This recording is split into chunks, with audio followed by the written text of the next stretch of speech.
So, big-time gambling, complete with mobsters and shooting incidents, found its way to Redondo Beach during the Depression.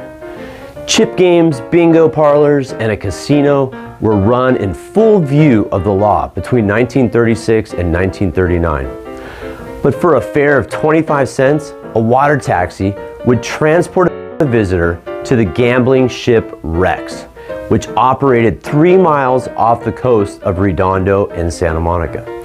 The Rex was operated by a colorful character named Tony Cornero. Tony was a rum runner during Prohibition and began his gambling career by building the Meadows, one of the first hotel casino operations in Las Vegas in the early 1930s. The Rex could accommodate 2,000 gamblers. It carried a crew of 350 men, including waiters and waitresses, gourmet chefs, a full orchestra, and gunmen. Its first-class dining room served French cuisine exclusively. Los Angeles residents took shore boats from Santa Monica, Redondo Beach to the gambling boat directly. The Rex was anchored 3 miles off the coast of the Santa Monica Bay. Los Angeles and Redondo residents would flock to the Rex every day of the week. Tony, the smart guy that he was, came up with a whole new approach. What he did was he focused not on high rollers, but on the middle class. He would offer free food, free drinks, and shows throughout the night. Cornero said he ran a clean ship. He offered anyone an immediate $100,000 cash payout if they could find any game on his ship that was illegal or rigged. The Rex operated 24 hours per day, with typically between 1,000 to 3,000 gamblers aboard the Rex at any one particular time. The success of Cornero's floating casinos brought outrage from California officials. State District Attorney Earl Warren ordered a series of raids against the gambling ships. If that name sounds familiar, it's because he later became Supreme Court Chief Justice Earl Warren. Hey, let's hear what Tyke Caravas has to say about the Rex. His family was in gambling, so was he, so he should have some pretty interesting things to say. Agate, and was that your family has had some contact with betting through the years. Oh, definitely. And with gaming. And you told us a little bit about your knowledge of the Rex. What can you tell us about the Rex? Well, going back to the Rex now, basically the guys that were in charge were Bugsy Siegel was a silent partner, Tony Cornero was in charge of it, and George Raft, the movie actor, was involved also as a silent partner. And it was a ship that had to stay 3 miles off the shore of Redondo legally. And on it, there was 300 slot machines and 500 room bingo room, roulette table, 21 table, and so forth. It was a regular casino. They had water taxis going on, but from what I've learned at the museum now, because we have a light there that shows whenever the police were around, they had this light in the backyard of the Esplanade, and they turned the light on to warn him when the police were around, because I guess he still wanted to sneak in and pick people up. So that's the light. Now we have that light in the museum. And Tony Cornero now, he's famous for building the Stardust in Las Vegas, because Bugsy Siegel built the Flamingo. That was the first big one, then the Stardust. And then basically it was mafia ties, and they both didn't make it too long.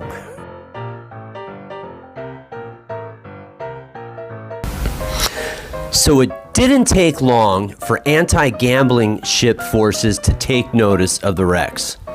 Just months after the Rex opened, Los Angeles District Attorney Burton Fitz attempted to shut down the ship. With LA County Sheriff and Santa Monica Police Chief in tow, Fitz commandeered several of the water taxis servicing the Rex and sailed out to arrest Cornero. After a brief standoff, Cornero submitted to arrest, figuring he would just challenge the issue in court. So the court sided with the district attorney, but fortunately it was overturned upon appeal. Cornero returned to operating the wrecks once again. In 1939, State Attorney General Earl Warren proposed a new legal argument against offshore gambling ships, that Santa Monica Bay constituted an inland body of water. Therefore, the coastline was not the right coastline of the state of California. For a true state coastline, one had to draw an imaginary line between Point Vicente and Point Doom, Fitz argued. Consequently, the wrecks would have been required to anchor itself many, many miles out to sea, a proposition that would have required an inconvenient and unattractive seafaring trip to visit the ship. Cornero, for his part, countered that Santa Monica Bay was not, in fact, a bay. The judge ruled against Cornero and said he was operating within the 3-mile offshore limit. Now, let's hear from Pauline. She has a pretty funny story. You're going to want to listen to this one. Teenagers at that time, so we didn't go. Oh, then they had a gambling ship. We'd go walk down the El Paseo to go to the show, and you could hear the chips clicking in the back rooms of some of these establishments, and they had a gambling ship, the wrecks out. So one night we decided we'd take the water taxi and go out to the gambling ship. And so, of course, we were in our teens then. So here we saw these gamblers, boy, they were looking at us, So we took the next water taxi and got off at the gambling ship. By the end of July 1939, Warren had had enough of these quasi-legal shenanigans, and instead of illegal gambling, charged that Cornero contributed to the delinquency of minors by openly glorifying gambling and the evasion of the laws of the state, and by inducing these minors to lead idle and dissolute lives. The Attorney General hit Cornero and other gambling boat operators with public nuisance charges, which they completely ignored. That's what prompted the afternoon raid of August 1st, 1939. California Attorney General Earl Warren sent 250 local and state officers to raid 4 gambling ships anchored in the Santa Monica Bay. Local and state authorities, riding in fish and game boats and 16 rented taxis, easily boarded the Tango, the Showboat, and the Texas. Once aboard, raiding officers eagerly threw roulette wheels, dice tables, blackjack tables, and slot machines into the Pacific Ocean. This is the best part.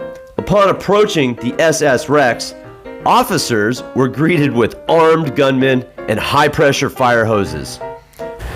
The Rex's top deck guns stayed silent as 250 government agents approached, but Cornero's crew barricaded the gangway and flung these huge nets over the sides of the ship as a barrier against anyone seeking to board. And soon officers were trying to climb up the netting. "Stand off," Cornero yelled into a megaphone. 2 agents made it to the top of the net. As they tried to pull themselves up onto the deck, Cornero unleashed the water hoses. The officers tumbled into the sea and had to be fished out by their colleagues. The United Press added, other officers attacking in groups met the same fate, some being helped to it by a seaman's rough straight arm to the face. But Warren had an advantage. The Rex converted from a windjammer to a barge. Barge couldn't move under its own power. Escape was impossible. Cornero was defiant. As the standoff began, he boasted to the press that he had a loyal crew of 200 and plenty of food aboard for his 600 guests that were trapped there also. "Nobody's coming aboard this ship," Cornero shouted. "We're on the high seas and we're prepared to defend our rights. Try to use force and we'll use it too." The Battle of Santa Monica Bay was on. The first night grew quite cold. Tony showed his charismatic personality by throwing top shelf bottles of scotch to agents down below during the night. The Coast Guard warned that the 600 guests still trapped on the wrecks could become restless, and that could turn into a riot which could eventually cause deaths. The Coast Guard demanded that Cornero release the 600 people immediately. Cornero relented, and the guests were removed. The early morning evacuation took hours, with the usual efficient water taxi system becoming snarled by a scale of the Endeavor, a United Press reported. On day 3 of the battle, Cornero exchanged shouts through bullhorns with Captain George Contreras. When asked through a bullhorn if he was ready to turn over the wrecks, Cornero just laughed. He replied, "What good would that do me? I've been told by the Coast Guard that no one can come aboard the wrecks unless they are invited by Captain Stanley. You can tell Warren that we have plenty of provisions and we've been having a great time. I haven't got any immediate plans and I'm not worrying no one." Finally, after 8 days, Cornero did give up and let officers confiscate the wrecks. When asked by reporters why he gave up the wrecks, he claimed, "Hey, I just needed a haircut, and the one thing the wrecks didn't have was a barber." A day later, the wrecks, which had sat empty since the battle, was boarded by axe-wielding agents who hacked up crap tables and roulette wheels and heaved the scraps along with dozens of slot machines into the ocean. With the passengers off the boat and the gambling stopped, Warren felt satisfaction. On August 3rd, Warren claimed, "We are satisfied that the Rex is not doing business, and if Cornero and his crew want to remain in seclusion 3 miles out in the ocean indefinitely, we can wait longer than they can. I don't think they can commit any crimes unless they start stealing from each other." The final death nail came in California Supreme Court in November 1939. In People versus Anthony Stralla, the judges reviewed numerous historical records that mentioned the geographical formation of Santa Monica Bay, including the discoverer Cabrillo's 1542 notes designating it the Grand Bay. The court sided with Warren. Santa Monica Bay did fall in California's jurisdiction. Cornero spent no time in jail and just had to reimburse the state for the expenses that it cost to raid his ship and throw everything into the ocean. The Times concluded, "The day of the gaming ships is done." LA's gaming industry traded ocean waters for desert sand. Cornero opened a modest casino in Las Vegas in 1945, christened it the SS Rex, but the project was snake-bitten from the start. Cornero, the crazy guy he is, after a year, returned to Southern California and bought a new ship, the Lux, which he anchored off the Long Beach coast. Thousands of citizens took the short trip to the Lux while local and state officials were pissed off. The guardians of public morality then seized the water taxis, surrounded the Lux, and exchanged insults with the admiral and his crew. Eventually, Cornero surrendered, went to trial, and was found innocent, and immediately reopened the Lux. Once again, though, the feds were the admiral's nemesis. The Coast Guard seized the ship because it was not fulfilling the purpose of its license. Instead of engaging in coastal trade, it was anchored offshore, functioning as a floating casino.